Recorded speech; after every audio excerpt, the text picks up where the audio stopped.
이전에 우리에게 부어주셨던 그 은혜보다 더 창조적으로 새 은혜로 우리에게 이 시간 부어주실 것입니다.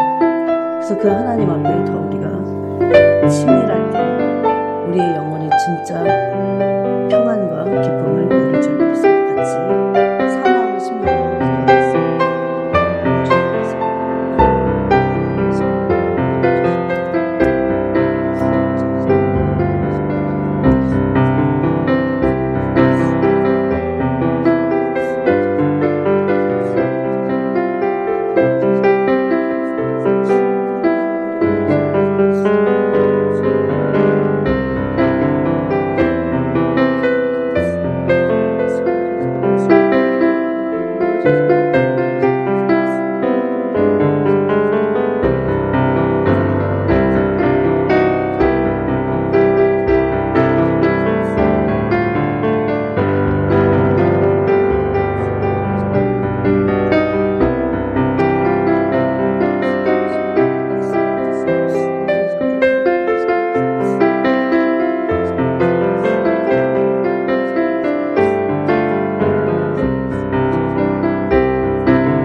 우리 요한복음 같이 보겠습니다.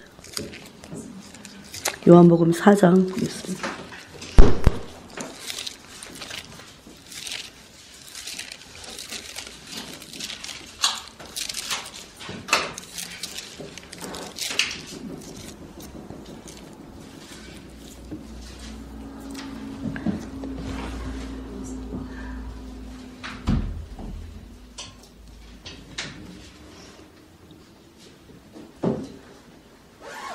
요한복음 4장 10절부터 24절까지 읽겠습니다.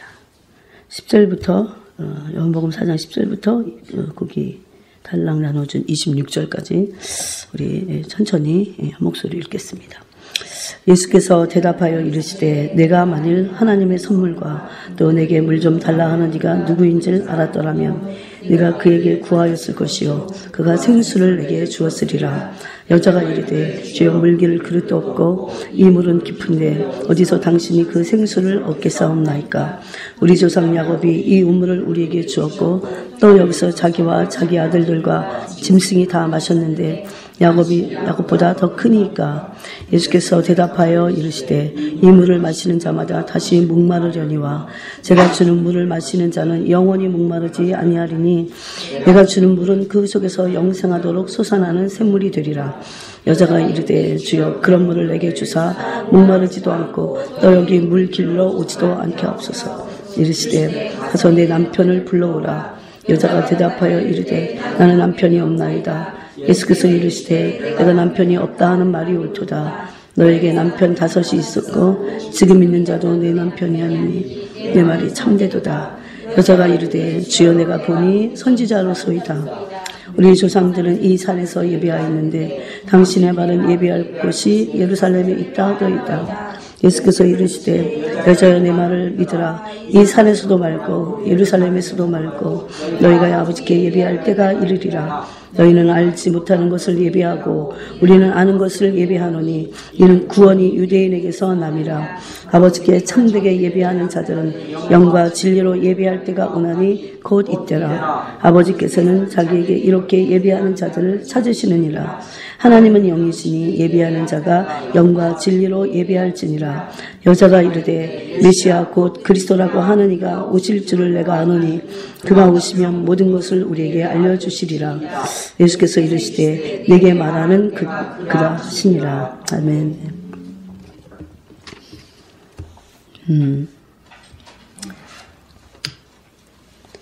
한 3일 전 기도할 때 한 3일 전인지 한 4일쯤 된 것 같아요. 그때 제가 사실 요한복음 4장을 너무나 귀한데 잘 알지 못했어요.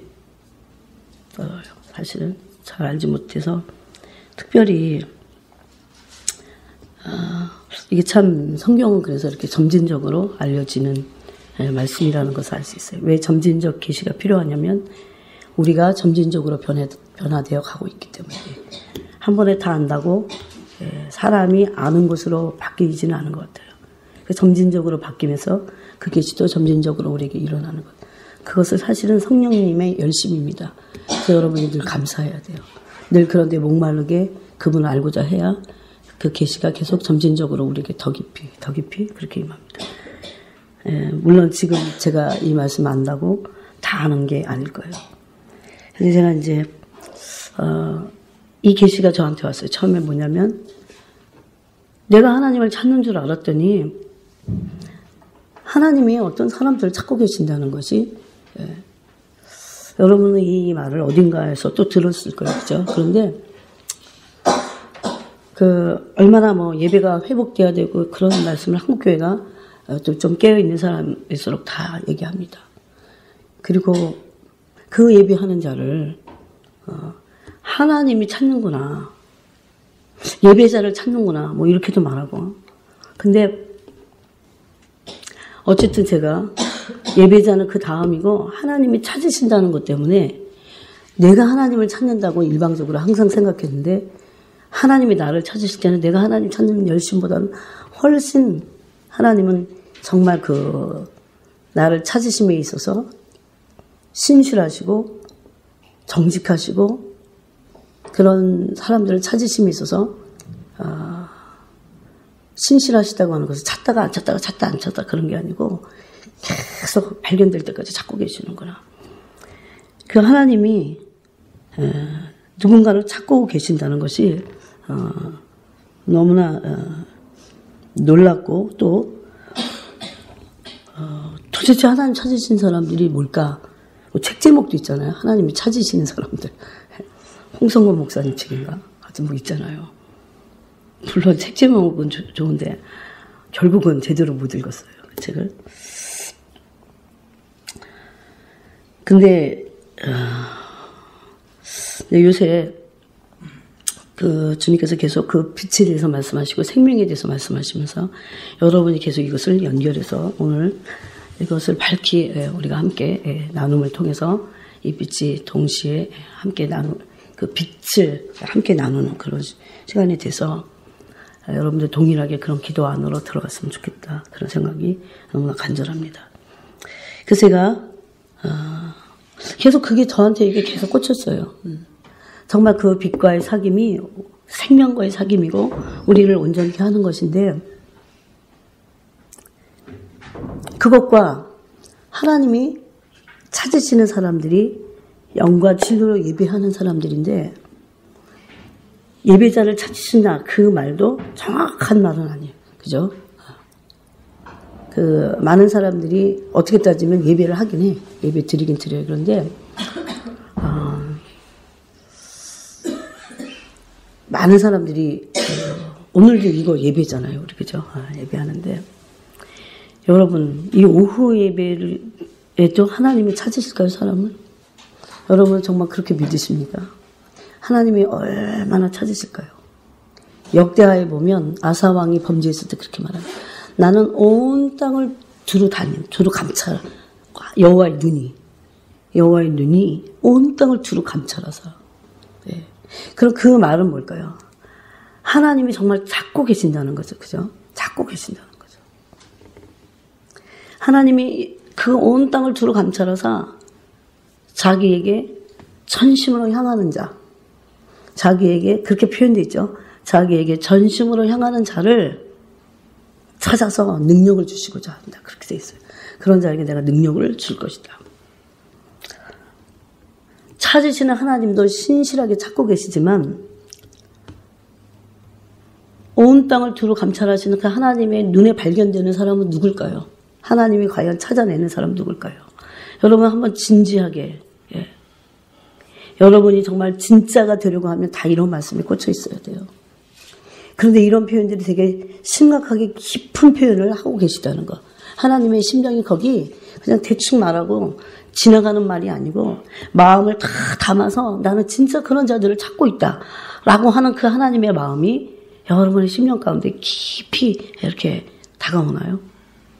그래야 우리는 눈을 뜨고 그 하나님이 나를 찾아내시도록 한다는 거죠.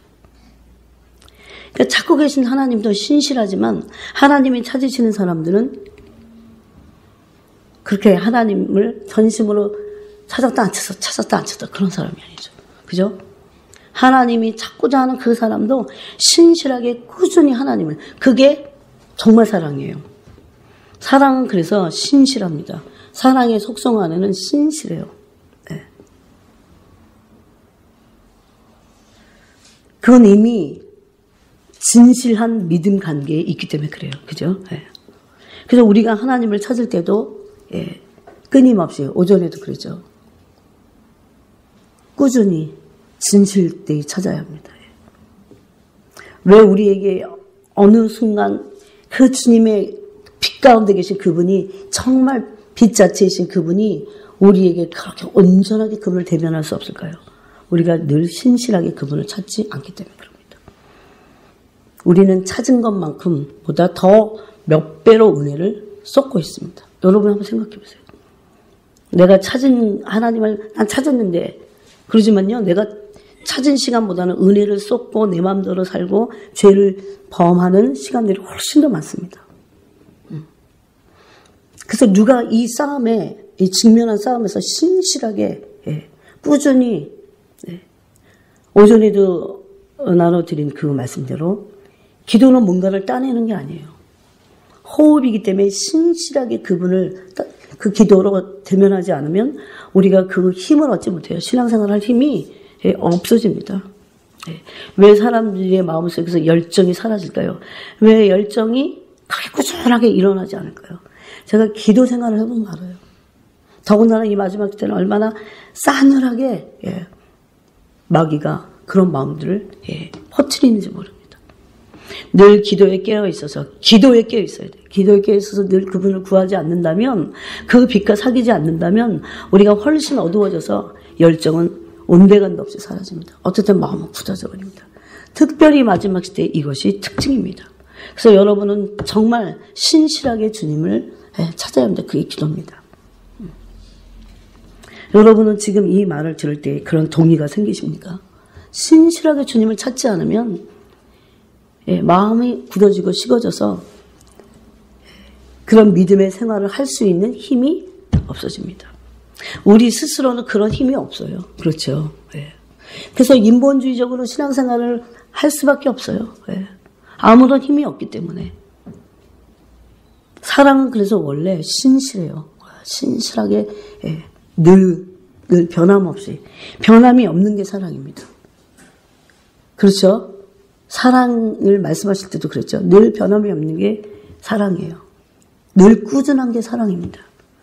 지속적으로 하는 게 사랑입니다. 이 세상 나를 버려도 나 관계할 것이 없는, 세상하고 상관없이 그분을 향해서 꾸준히 가는 것이 진짜 사랑이에요. 그래서 그런 사람을 찾고 계세요, 지금. 10절에 보면 예수님이 이렇게 대답하십니다. 물을 길러온 여자에게 네가 만일 하나님의 선물과 또 내게 물 좀 달라 하는 네가 누군지를 알았다면, 그러니까 하나님의 선물은 누굽니까? 예수 그리스도십니다. 그가 누군지를 알았다면 내가 그에게 구하였을 것이고 그가 생수를 내게 주었으리라. 생수는 단순한 물을 생수라고 그러지 않아요. 그죠? 생수는 영적인 거라면 그냥 물은 육신적인 거죠. 육신을 위해서 먹기 때문에. 여기서 말한 생수는 요한복음 6장에서 말씀하고 있는 예수님이 밝히신 요한복음 6장, 요한복음 7장에서 생수의 근원 되신 예수님을 당신 밝히셨어요. 한번 보겠습니다. 요한복음 6장.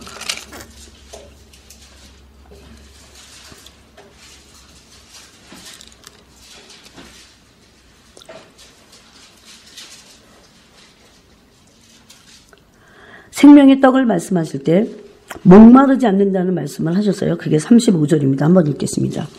예수께서 이르시되 나는 생명의 떡이니 내게 오는 자는 결코 줄이지 아니할 터이요 나를 믿는 자는 영원히 목마르지 아니하리라. 예, 목마르지 않는다는 것은 생수를 표현하고 계신 거예요. 당신이 영적으로 목마르지 아니할 생수다 그렇게 말씀하시는 거죠. 여러분 이 여자가 앞에서 그 물을 뜨라고 기르려고 한낮에 유대인들이 활동하지 않는 그때 사람들이 활동하지 않는 그 뜨거운 태양볕이 정오의 빛이 비칠 때 그 여자가 몰래 왔어요.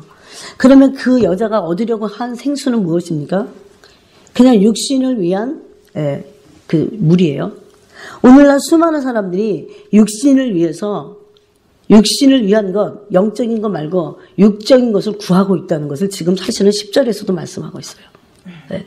그런데 예수님은 자신이 하나님의 선물이고 생수라는 것을 말씀하시면서 네가 만약에 그 생수를 알았더라면, 그가 누구인지 알았더라면, 내가 누군지를 알았다면 나에게 그 생수를 구하고 그리고 나는 너에게 생수를 주었을 것이다.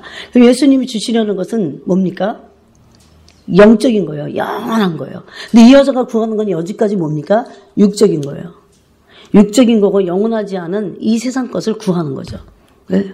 예수님을 앞에 놔두고도 영원한 생수 되시고 우리의 생명의 근원 되신 그분을 알아차리지 못하고 육신적인 생수를 여전히 육신적인 물을 구하고 있습니다. 즉 육신적인 걸 구하고 있죠. 그게 인생 같아요. 그런데 예수님은 우리에게 주시려고 하는 게 뭡니까? 당신 자신, 생수 되신 예수님을 주시는데 그래야 목마르지 않기 때문에 그것이 와야 모든 게 해결되는 거기 때문에 육신의 문제도 해결될까요? 예, 정말 그렇게 믿습니다. 예. 그래서 육신의 문제를 해결하려고 하면 해결도 안 돼요. 근데 영적인 문제가 있다는 것을 직감하고 그 문제를 해결하려고 할 때 육신적인 문제도 해결이 됩니다. 이게 영적인 원리예요. 이게 성경에서 말씀하고 있는 하나님의 나라의 원리예요. 그래서 너희가 먼저 하나님의 나라와 뜻을 구하라. 그러면 이 모든 것을 더하시고 이건 원리예요. 그래서 여러분 우리가 그렇게 삶을 살거나 구하지 않을 때 그 일은 일어나지 않습니다. 계속 우리는 육신의 문제 이 여자와 같이 영원히 헤어나지 못할 것입니다. 네? 못 태어나요. 이 여자는 늘 죽을 때까지 계속 물을 구하려고요. 낮에 사람의 눈을 피해서 와야 돼요. 그 문제를 해결할 수 없어요. 물 자체도 해결할 수 없을 뿐만 아니라 자신의 문제도 해결할 수 없습니다. 내가 육신으로 살아야 될 근원적인 그 문제도 해결하지 못하고 또 그 문제가 오게 한 그 근본적인 문제도 해결하지 못한 채 인간은 매여 있는 것입니다. 그렇죠?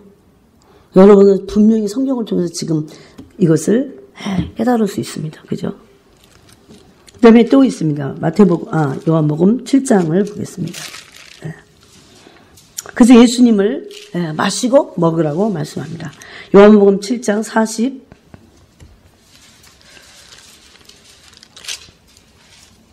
37절이에요. 37절, 38절까지 읽겠습니다.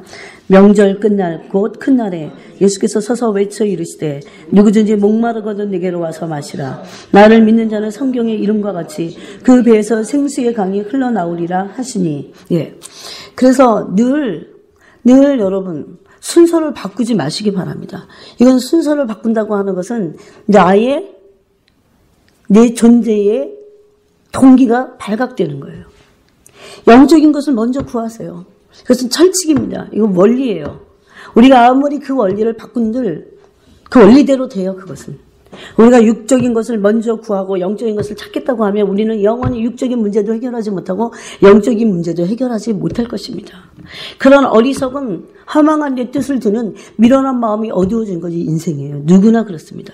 그렇지만 성경은 그래서 그 미련을 깨고 생각을 바꾸고 일반적인 사람들이 육신적인 문제를 해결하고자 하는 거기서 돌이키라는 거죠.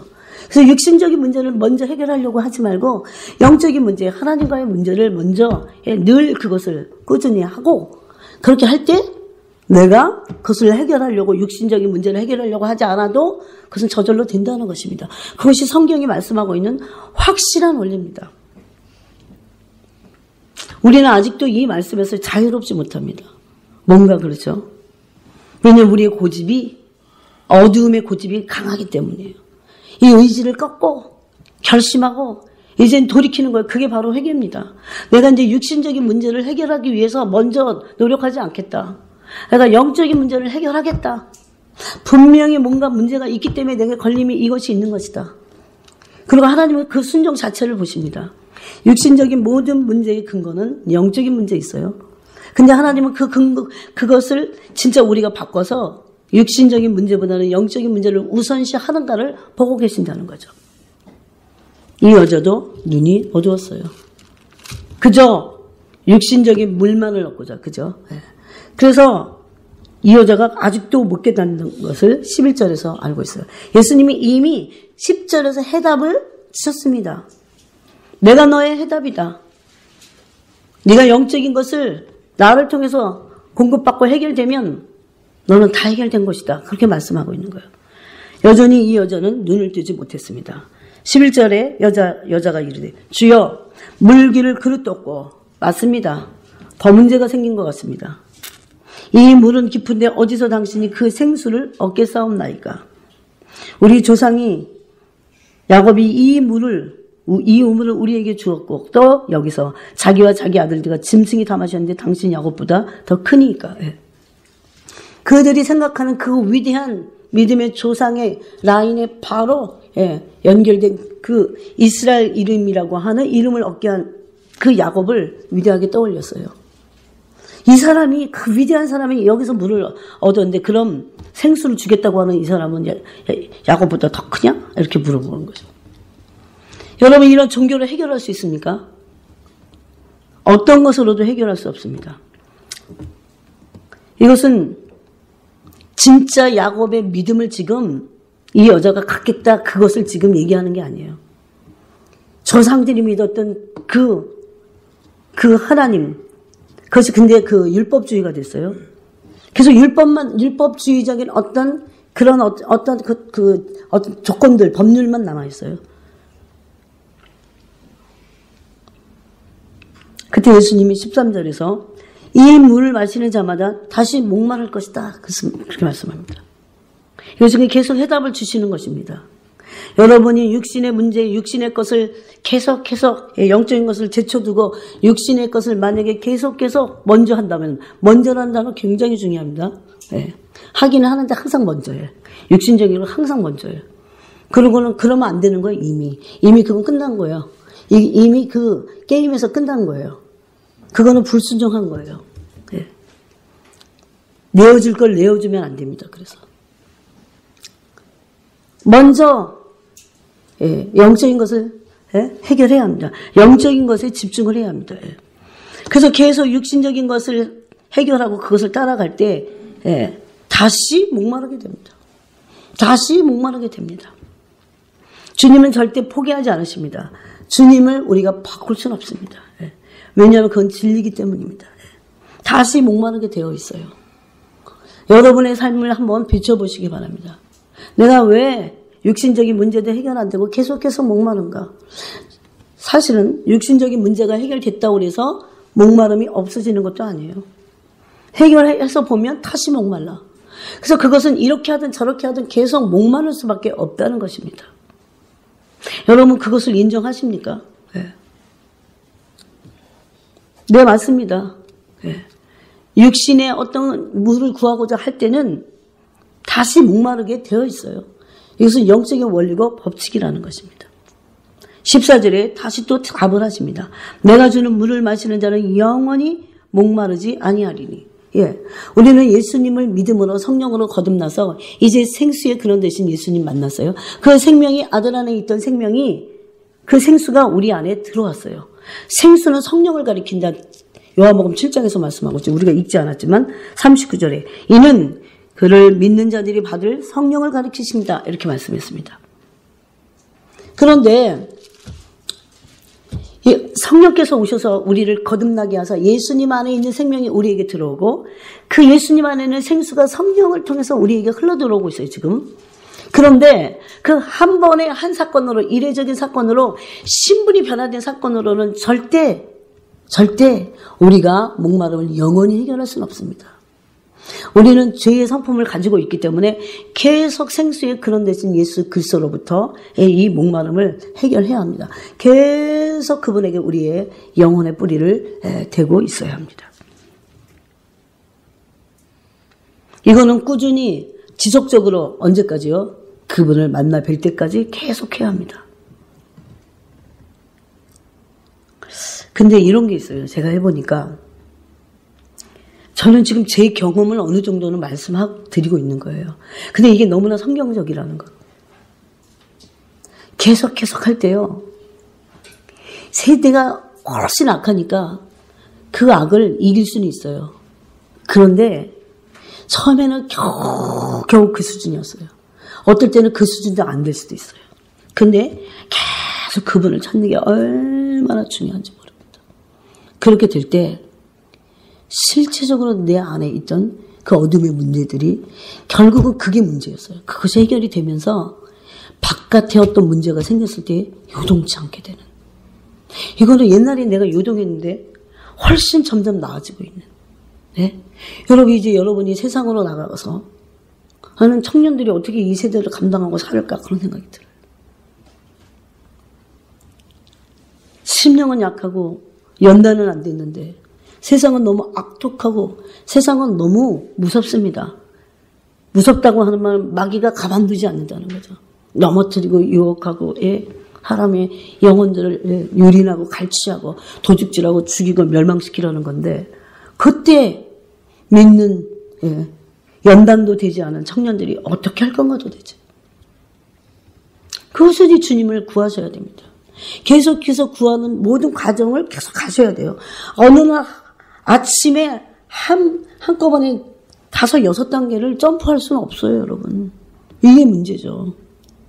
그래서 늘 주님을 구하는 그 안에서 그 과정을 하루하루 가셔야 돼요. 나는 오늘 구하겠다 그러셔야 됩니다.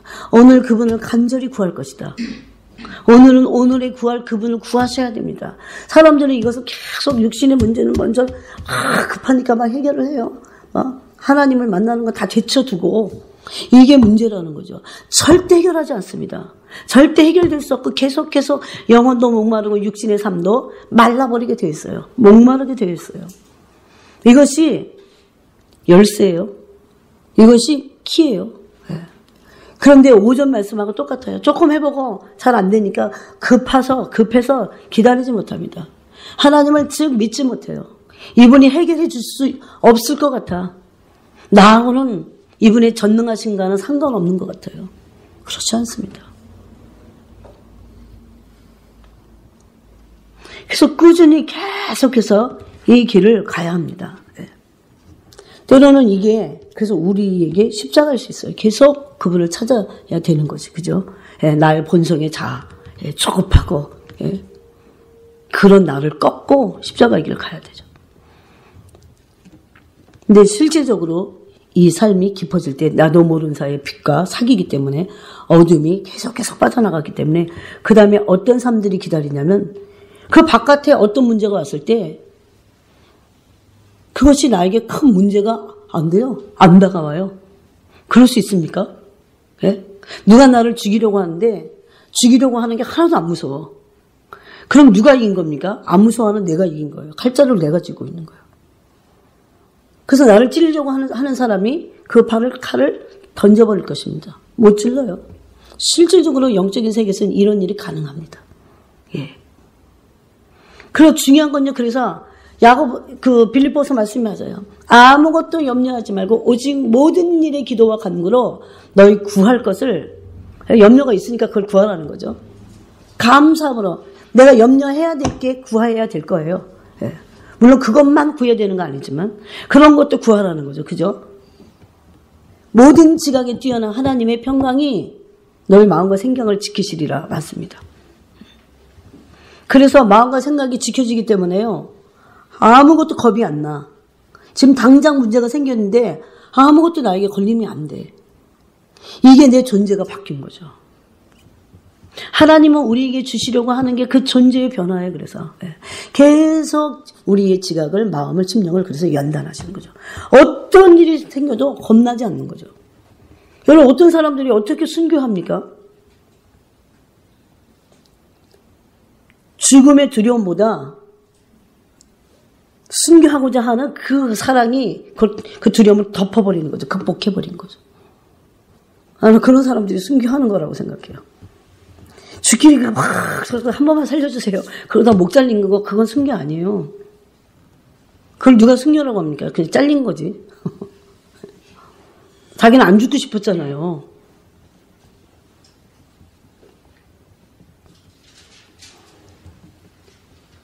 근데 여자가 이렇게 말했습니다.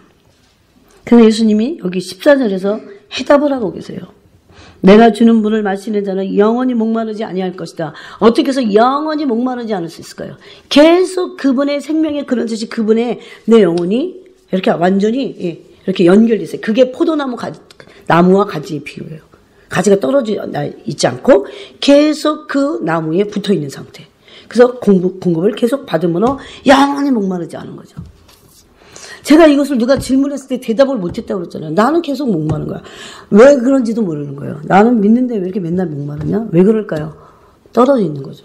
떨어졌다, 붙었다 그런 거죠. 붙어 있으면 목마르지 않습니다. 여러분이 앉아서 기도만 해야 붙어 있는 건 아니에요. 계속 여러분의 영혼이 그분을 찾고 생수의 그런 대신 그분에게 가 있어야 돼요. 마음과 생각이 가 있어야 돼요. 그게 그래서 아예 존재가 바뀌어갖고 나중에는 내가 누구하고 얘기하는데 내 마음과 생각은 그분에게 가 있는 거야. 이거 사랑하는 사람을 찾을 때 그렇게 똑같잖아요. 연애를 안 해봐서 모르겠지. 예비랑 응? 참 진짜 연애로도 한번 해보든가. 진짜 안 지나서나 그 사람 생각이 연애하는 거야. 그거랑 똑같으니까요. 안 지나서나 주님 내 마음이 거기가 있어요. 내 생각이 거기가 있어요. 근데 이게 우리는 어느 정도 훈련을 해야 돼요. 이게 이제 문제인 거죠. 그래서 나중에는 진짜 그분이 나의 사랑의 대상이 되는 거죠. 정말. 네. 그게 바로 그분에게 연결되어 있는 상태예요. 그래서 계속 공급받으니까 목마르지 않은 거죠. 그래서 예수님은 얼마든지 이렇게 당당하게 말씀하실 수 있는 거예요. 그 여자에게. 내가 주는 물을 마시는 자는 영원히 목마르지 않겠다. 영원히 목마르지 않은 게 뭔지 아십니까? 영생이에요. 영생. 네? 영생이 그겁니다. 내가 주는 물은 그 속에서 영생하도록 그러잖아요. 그죠?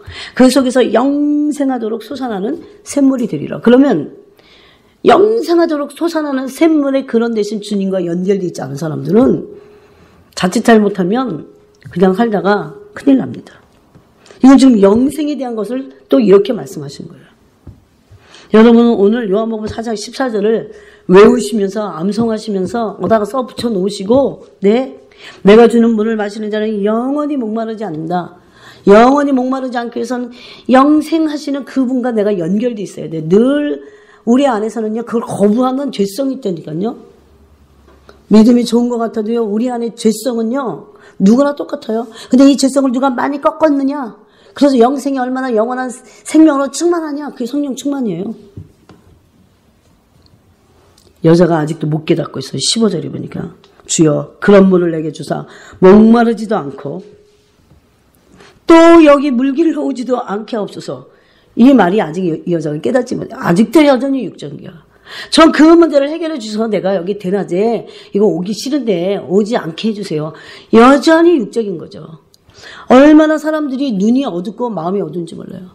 지금 이 여자는 만약에 예수님을 진짜 만나고 거듭나지 않는다면 이 여자는 지금 죽으면 지옥이잖아요. 근데 당장 있는 자기의 지옥의 영생의 삶을 그것을 보지 못하는 거죠. 지옥불로 던져질 자기의 영혼을 보지 못하는 거예요. 놓칠 수도 있습니다. 예수님 앞에 계신데도 그냥 만났어요. 눈이 떠졌어요. 눈이 떠져야 돼. 그래서 육신적인 거 말고 물을 길르든지 이 물은 그냥 생수에 그러듯이 그분을 만나면 육신적인 물은 먹게 돼 있어요. 그 나라와 그 의를 먼저 구하라. 그러면 내가 이 모든 것을 너에게 더하겠다 그러시잖아요. 이거는 원리고 법칙이라니까요. 제발 우선순위를 바꾸지 마세요. 바꾸면 망합니다. 안 되게 돼 있어요. 계속 목마르게 돼 있어요. 얼마나 많이 우리가 자주 계속 그러고 있습니까? 네. 이건 남의 영혼이 아니에요. 내 영혼을 위한 것입니다, 여러분. 네? 근데 내 영혼을 위한 게 내가 온전히 될 때 수많은 사람에게 영향을 미칠 수 있는데 내 영혼이 온전치 못하고 내가 온전치 못할 때 많은 사람들이 해를 입게 돼 있어요. 왜냐하면 많은 사람들이 약하기 때문에. 그런 생각을 하면요. 알지도 못하는 사이에 내가 죄를 짓고 있다는 것. 여러분 참 기가 막혀요. 이 영적인 세계에 들어가면. 그래서 얼마나 많은 정말 옛날에 발견도 하지 못했던 율법 안에서 발견하지도 못했던 그 죄들을 회개할 수 있다는 것입니다. 내가 하나님 말씀대로 내가 안 사는 것이 나만의 문제가 아니에요. 많은 사람들에게 영향을 미치고 어떤 사람들은 그 모습을 보고 나도 모르는 사이에 실족할 수 있다는 거죠.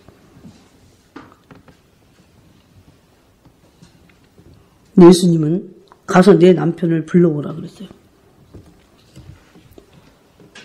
이 여자가 그렇게 열심히 살았는데 답이 안 나오는 지금 얘기를 하는 거예요. 남편이 있는데 남편이 없어. 살고 있는 남자가 있긴 있어. 근데 남편이 아니야. 남편이 없다 그랬어요. 그래서 너에게 남편 5이 있었고 남편이 5이 있는 여자가 정말 어떤 여자가 요즘도 남편 5이 있었다 그러면 끔찍한 삶인데 아무리요 성적으로 타락해도 남편을 5 두고 싶지는 않을 거야. 한 남자도 감당하기 힘든데 여자들이 남편을 5이나 있었다니까요. 근데 여기 지금 있는 자도 그럼 6번째야. 그렇죠? 5이 아니야. 그래서 6이야. 지금 있는 자도 네 남편이 아니다. 그렇게 말하는 네 말이 맞다. 그렇게 말씀하십니다. 그 남자가 뭐 남편이겠어요. 그랬더니 이 여자가 그 근본적인 지금 문제를 그냥 네가 아무리 그 목말라갖고 여러분 이 여자가 도대체 남편 6이나 왜 뒀겠어요. 남자를 6번이나 왜 갈았겠냐고. 뭔가에 목마른 거지. 아니 뭐 성에 목마르든 그거 목마른 거야. 근본적인 문제가 이 여자에게서 해결이 안 된 거죠. 사람들은 그게 성적인 문제라고만 생각해요. 근데 그건 근본적인 문제예요. 실질적으로 성에 타락한 사람들 보면 정말 그 목마름을 해결하지 못해서 그래요. 불쌍하기 짝이 없죠. 그렇게 보여줘야 됩니다. 그 영혼으로. 그래서 남편을 5번, 6번 바꿔가면서도 그렇게 자기를 알아본 예수님에게 내가 보니 이건 지가 보는 거지. 선지자군요. 아직도 이 여자는 눈을 뜨진 못했습니다. 예수님이 그 생수라는 것을 알지 못했어요. 선지자니까 다시 또 이제 또 종교적인 얘기를 또 합니다. 19절에 20절에 우리 조상들은 이 산에서 예배하였는데 당신들의 말은 예배할 곳이 예루살렘에 있다 하더이다. 이 여자의 조상은 누굽니까? 우리가 읽지 않았지만 이 여자는 사마리아 여자, 북이스라엘의 중심인 사마리아 여자였어요. 이 북이스라엘 중심인 사마리아는 종교의 본산지인, 유대 종교의 본산지인 남쪽에 있지 않았어요. 남쪽에 예루살렘 성전을 중심으로 그 모리아산을 중심으로 여러분 지금 이제 성전산 그 안에 그 돔이 있죠. 이슬람 사원이 있잖아요. 그거는 무너지게 될 겁니다. 제가 볼 때는 지진이 나서 무너지든 전쟁으로 폭격이 돼서 무너지든 간에 무너지고 그 장소가 바로 모리아산이에요. 거기는 반드시 수천 년부터 예언된 말씀이 응하여져야 되는 장소예요. 거기는 분명히 3번째 성전이 들어설 겁니다. 그걸 제3성전이라고 요즘 막 난리잖아요.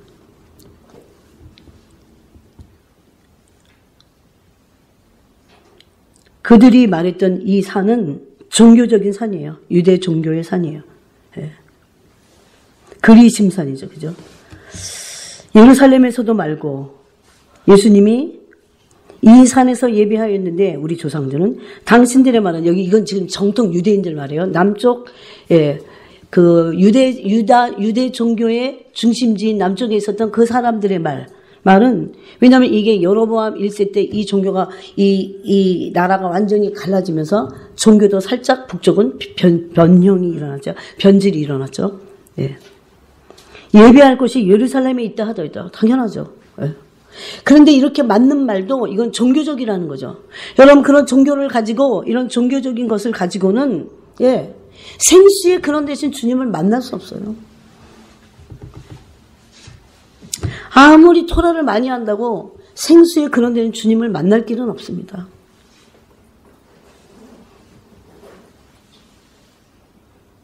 예수님이 이렇게 말씀하십니다. 이제 21절부터 이게 너무 중요해요. 여자야 내 말을 믿으라. 이 산에서도 말고 예루살렘에서도 말고 종교적인 거 정통성이 있냐 없냐. 남쪽 유대 출신 사람들은 우리가 종교에 정통성이 있다. 맞긴 맞아요. 그 말이 틀린 말이 아니에요. 근데 그 종교 가지고 그 정통성 가지고 인간의 근본적인 문제를 해결할 수 있습니까? 없습니다. 종교 가지고 인간의 근본적인 문제를 해결할 수 있습니까? 없습니다. 종교적인 문제 가지고 정통성의 문제냐 이걸 가지고 인간의 문제도 해결할 수 없고요. 인간의 본질적인 영적인 문제도 해결할 수 없어요. 아무것도 해결할 수 없어요. 사실은. 예수님이 지금 정확하게 이 여자에게 대답을 이렇게 하십니다. 22절. 너희는 알지 못하는 것을 예비하고 북쪽에 있던 북이스라엘 사람들은 알지 못하는 것을 예비했어요. 왜 그러냐면 야훼 하나님을 떠나서 이방 신들을 섬기기 시작했어요. 그래서 사마리아에서. 베델과 단에다가 제단을 두고 그 레위 지파가 아닌 제사장들을 두고 또 뭡니까? 예루살렘 성전에서만 예배하라고 했는데 그곳에다가 제단을 두고 예배하기 시작했어요.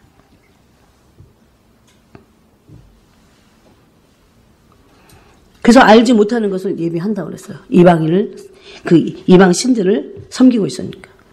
22절에 우리는 아는 것을 예배하노니 우리는 아는 것을 예배한다.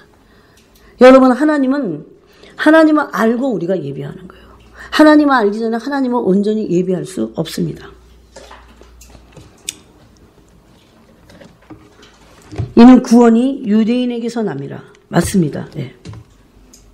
그래서 신구약을 총망라해서 그 예배의 대상이시며 그 영적인 대상이신 예수 그리스도가 오셔서 그 예배를 회복하시고 받으시고 모든 것을 온전케 하실 그것을 지금 말씀하고 있는 거예요.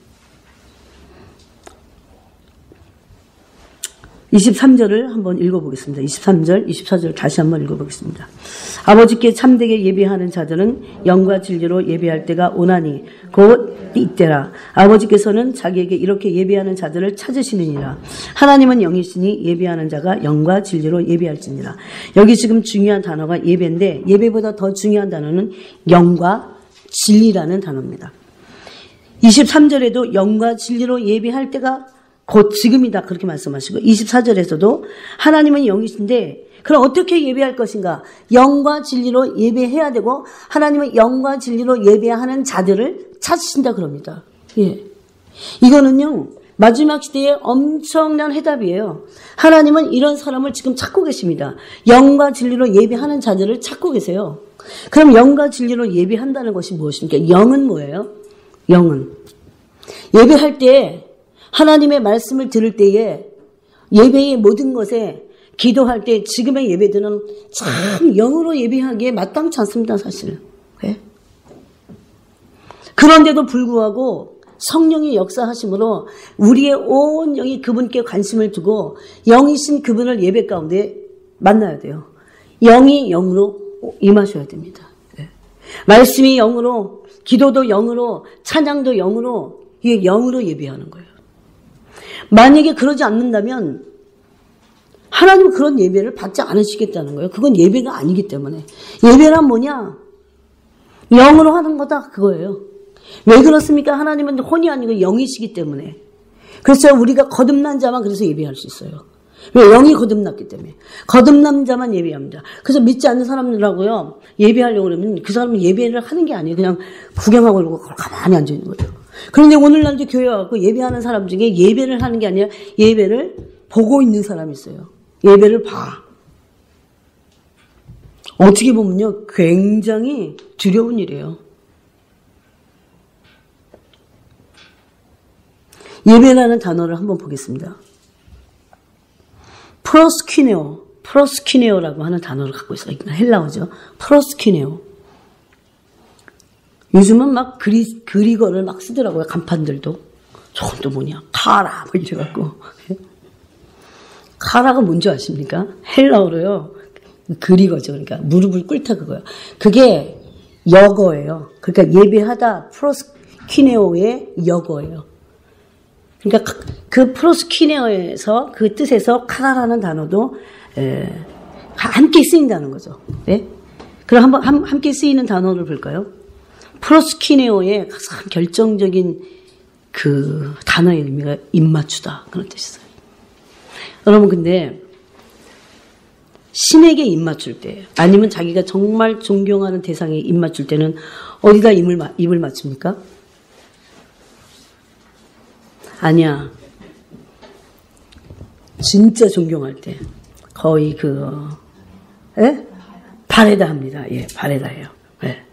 발에다 하기 때문에 발에다가 입을 맞추려면 어떻게 해야 됩니까? 내가 무릎을 꿇어야 됩니다. 그래서 카라가 무릎을 꿇다요. 이해하시겠어요? 무릎을 꿇고 입을 맞춥니다.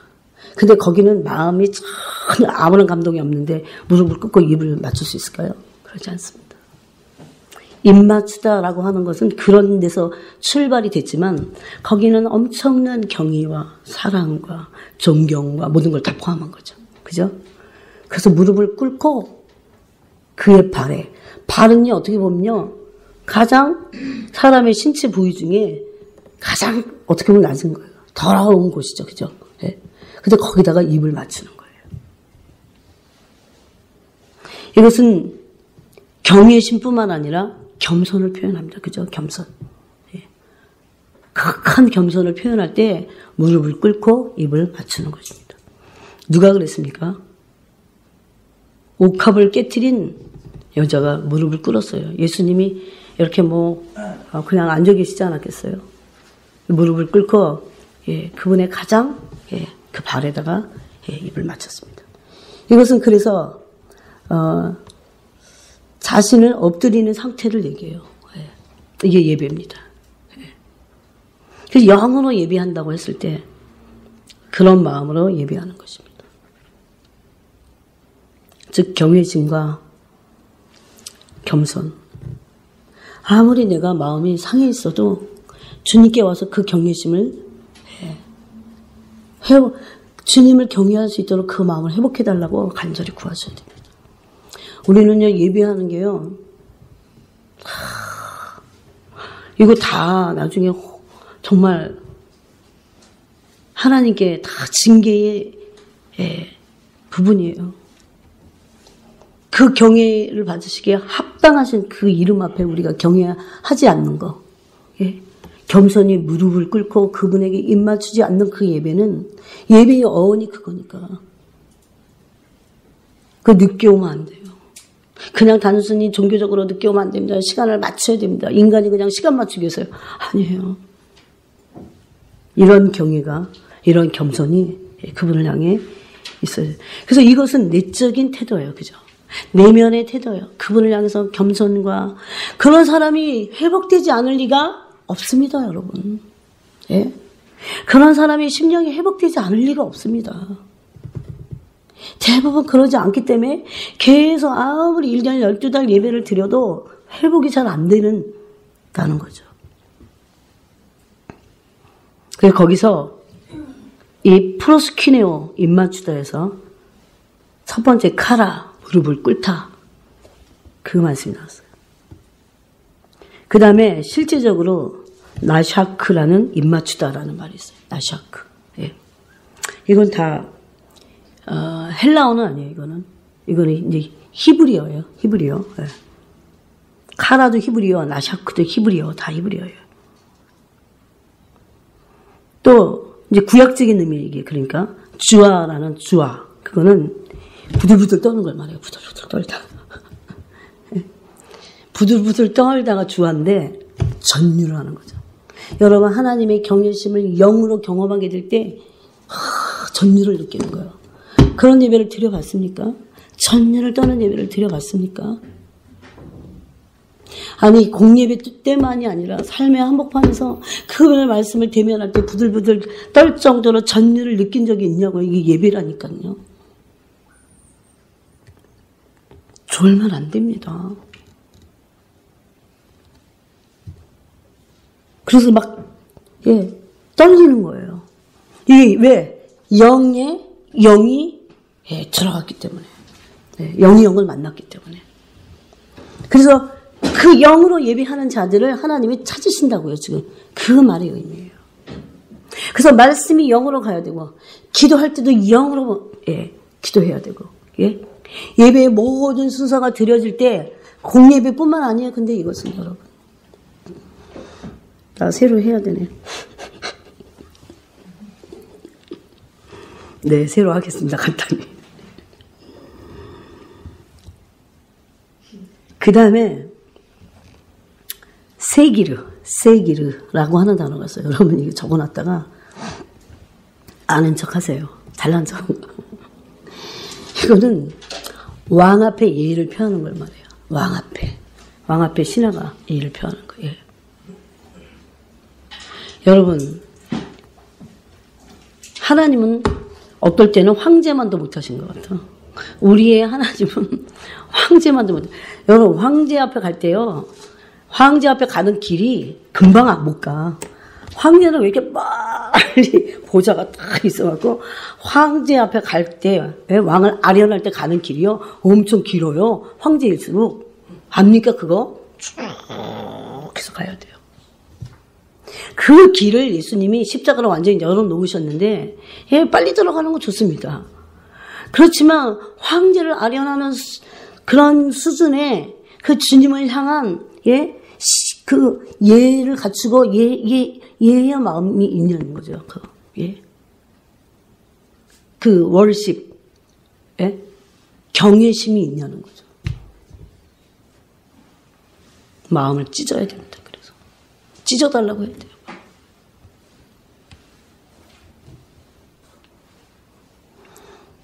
다섯 번째는 아바다드라는 뜻이 있어요. 아바다드.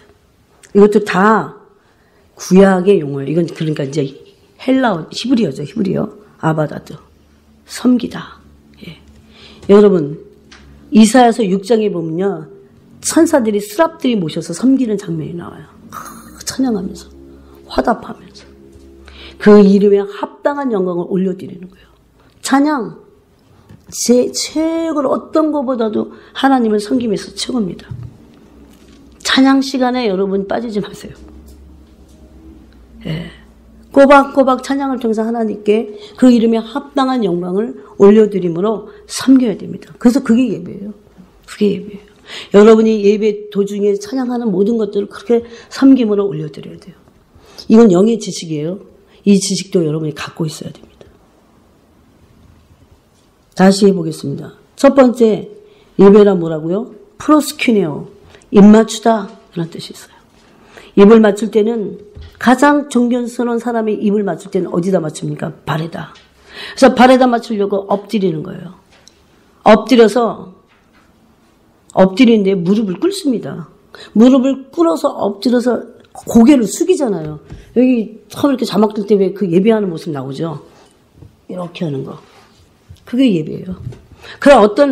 그런 외형적인 자세만을 말하고 있지 않아요. 근데 희한합니다. 그렇게 예배하는 그 마음이 생길 때 그렇게도 해요. 이건 지금 내적인 상태를 다 거의 말씀하고 있어요. 그래서 신에게 입맞추기 위해서 가장 발에다 입맞출 때 무릎을 꿇고 엎드리고 조아려서 입을 맞추죠. 발에다가. 그런 자세로, 그런 영으로 예배해야 합니다. 그런 영으로. 거기서 나온 구약의 단어들이 첫 번째 카라, 무릎을 꿇다. 두 번째가 나샤크, 입맞추다. 실질적으로 입맞추다가 있어요. 세 번째가 주아, 떨다, 전율하다. 얼마나 경외하는지 그 영이 부어졌을 때요, 그분에게 전율을 느끼는 거죠. 여러분 그 기름 부으신 가운데 전율을 느끼셨을 거예요. 단순히 이건 은사 차원이 아니에요. 그분을 경외하게 될 때 실질적으로 그분이 우리에게 임하셔서요. 그분이 그것을 그 영광을 받으실 때 우리는 전율할 수밖에 없어요. 거기서 뭐가 일어나니까 사귐, 예? 빛과의 사귐이 일어나는 거예요. 그 빛과의 사귐을 통해서 우리가 변화될 수 있는 거예요. 변화는 절대 그냥 안 일어납니다. 그래서 계속 기도하는 행위는 계속 그 빛과의 사귐을 일으키죠. 계속 해야 됩니다. 이 마지막 때는. 얼마든지 마음이 싸늘하게 식어질 수 있습니다. 조심해야 합니다. 그냥 1시간 기도 1시간 일에 해야 돼. 이런 말은요. 이게 또 종교화될 수 있어요. 물론 1시간도 안 하는 분들이 수수백백하지만 1시간만 기도하라고 하는 거는 성경에 없어요. 사실. 최소한 1시간 해도 좀 어떻게 무릎을 꿇어봐라 그거죠. 저는 이 말을 했더니요. 어떤 사람 되게 싫어하더라고요. 얼마나 바빠 죽겠는데 무슨 1시간씩 어떻게 기도를 하냐는 그런 태도였어요. 그럴 때는 진짜 딱 말하고 싶어요. 마음대로 하세요 그러면. 당신 영혼을 위한 거니까. 그러고 싶어요 막. 아니 기도해갖고 제가 뭐 생깁니까? 자기 기도하는 거. 자기 영혼의 준비죠. 영혼의 준비죠. 근데 1시간 기도하라는 말이 어디 있습니까? 그걸 또 어디서 끄집어낸 줄 아세요? 너희가 1시라도 나와 깨어있을 수 없더냐 그랬더니 1시간을 기도해야 된다. 그 말이 아니잖아요. 계속 깨어있으라고 하시는 거였잖아요. 그 밤에 좀 나하고 시험에 들지 않기 위해서. 그런데 1시간도 못하니까 그래 1시간도 못 깨어있니? 너무 못 깨어있으니까 그렇게 말씀하신 건데 그거를 의역을 해야지. 뜻을 그분의 마음을 알려고 해야죠. 성경에는 어떻게 기도하라고 했습니까? 항상 깨어 기도하라고 그랬어요. 항상 깨어 기도. 왜 기도하는 사람들은 항상 깨어 기도, 왜 그렇게 말씀하신지를 안다니까요, 여러분. 왜 깨어 기도하고 항상 깨어 있어야 되는지 알아요. 제가 금요일날 말씀드렸죠. 항상 깨어 그 주님의 마치 포도나무 나무에 가지가 붙어있는 상태예요. 계속 영양분을 공급받는 거예요. 그 훈련을 거기까지 될 때까지 계속 하셔야 돼요. 그래서 내가 의도적으로 처음에는 해야 돼요. 어쩔 수 없습니다. 성령의 도우심을 물론 받으면서. 그래서 이것이 훈련이 안 되고 초보적인 사람은 좀 힘들어요, 처음에. 그 도움도 받고 뭐 또 어떻게 해야 되는지 막 그러지만 이게 이제 어느 정도 돼야 돼요, 지금은. 그러면서요, 늘 어디 가든지 무릎을 안 꿇어도 막 기도가 돼야 돼요. 예? 주님과 소통이 돼야 되고. 그런데 그게 영으로 교제하는 거잖아요. 그래서 이것은 단순히 공예배에 그렇게 예배하는 자들만은 찾겠다. 그 말씀이 아니에요. 영으로 기도할 줄 알고 영으로 말씀을 듣고 그렇게 신령과 영과 진리로 그렇게 예배할 줄 아는 자들이 뭐냐면 하나님과 교통하는 자들이죠. 빛과 사귀는 자들이죠. 그 자들을 찾으시겠다는 거예요, 여러분.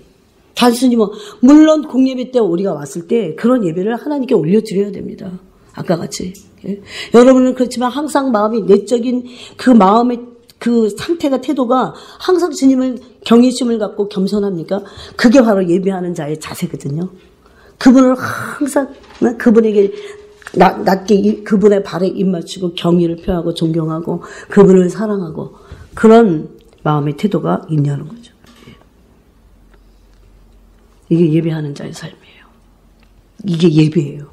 삶이 그래서 예배죠. 금요일날 말씀드린 것을 나누고 마치겠습니다. 그래서 늘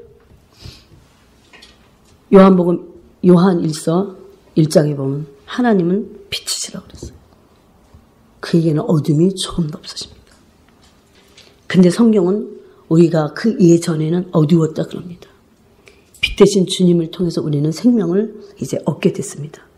근데 생명을 얻을 뿐만 아니라 더 풍성히 얻게 하기 위해서 성령님을 보내주신 거예요. 그래서 그 성령님을 통해서 계속 우리는 그리스도의 영과 그리스도의 영으로부터 계속 공급을 받고 그분 안에, 그 사랑 안에, 그 말씀 안에 있어야 됩니다. 그렇지 않으면 우리의 영혼이 마귀의 공격할 때 받을 수밖에 없어요. 마귀는 계속 공격해요. 근데 그 공격을 받아들이냐 아니면 내가 그 공격을 안 받느냐는 거죠. 예. 오늘 이 단어들을 여러분이 생각하시면서 그게 영적인 예배를 드리는 사람의 태도입니다. 그 다음에 진리로, 영과 진리로 예배하는, 그 진리는 그 영어 성경에는 옛날에는 뭐 진실로라고도 표현하고 하는데 진실과 진리는 다 말씀입니다. 그죠? 말씀이신 그 그리스도를 대면하는 겁니다. 이것이 실제화되고 진짜 예배가 드려지는. 그래서 영과 진리로 예배해야 합니다. 이런 자들을 하나님이 지금 찾고 계신다니까요. 찾는다고 하는 의미가 뭘까요? 그들을 통해서 하나님이 이 마지막 세대를 이을 것입니다. 이제 여러분 아무리 어디서 난리를 부려도요. 내가 이런 예배하는 자가 되지 않았는데 이게 그런 심령의 연단과 그래서 이거는 일순간에 이루어지잖아요. 꾸준히 그 빛에 머물러서 이 어둠들이 제거되면서 빛 가운데 있어서요. 빛 가운데 있는 사람들은 내 어둠이 어느 정도 물러갔고 어느 정도 있는지를 압니다. 빛 가운데 계속 사귄다고 갑자기 어느 일정 시간 사귀었다고 해서 어둠이 완전히 떠나가는 게 아니에요. 또 없나 보면 또 있고 그래요. 계속 빛과의 사귐, 또 빛과 계속 빛 앞에. 빛은 생명이기 때문에 그 생명과의 먹고 마심. 그래서 이것이 얼마나 중요한지, 여러분 이거는 상급만이 아니에요. 구원과 연결되어 있다는 걸 아셔야 돼요. 예수님이 요한복음 6장에서 생명의 떡이신 자신에 대해서 말씀하셨을 때 예수님은 하나님 아버지로 먹고 마시셨어요.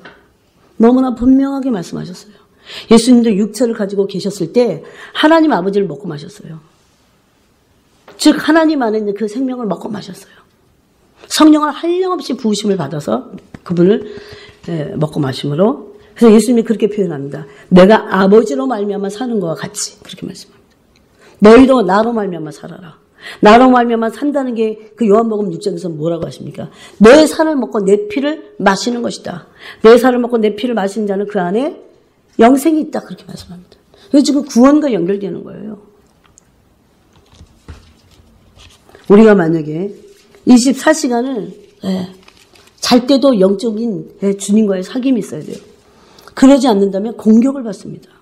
저는 이것을 다 제 삶에서 경험한 거예요. 어느 때는요. 심지어요. 꿈속에서도 공격을 받아요. 꿈속에서도요. 어떤 악한 것들에 의해서 악한 꿈을 꾸게 되고 공격을 받아요. 그러면 희한하게 마음이 냉랭해요. 아침에 일어나는데. 그래서 계속 그런 거 영적인 교통이 일어나고자 자기 전에 다 영적으로 호흡할 수 있는 그런 단도리를 다 준비해놔야 됩니다. 그러지 않으면 안 됩니다. 막 쓸데없는 거 막 보고 동영상 보고 영화 보고 이런 거 막 하다가 졸면서 잠들고 공격을 받습니다. 그럴 때 내 영이 받아들인다는 거죠. 내 혼이. 이런 사람들을 하나님이 지금 찾고 계십니다. 그래서 오전 말씀과 연결해서 그렇게 여러분이 계속 기도와 말씀을 통해서 빛과의 사귐이 됐을 때 우리 안에는 어둠들이 많이 물러가면서요. 내가 어떻게 신부로 준비되는지 내가 알게 돼요. 내 영이 알게 돼요. 또 내가 어둠에 있지 않기 때문에 그날을 알게 됩니다. 몇 날 며칠이라고 하는 거 말고 때에 대한 분별이 돼요. 긴장감을 알게 돼요.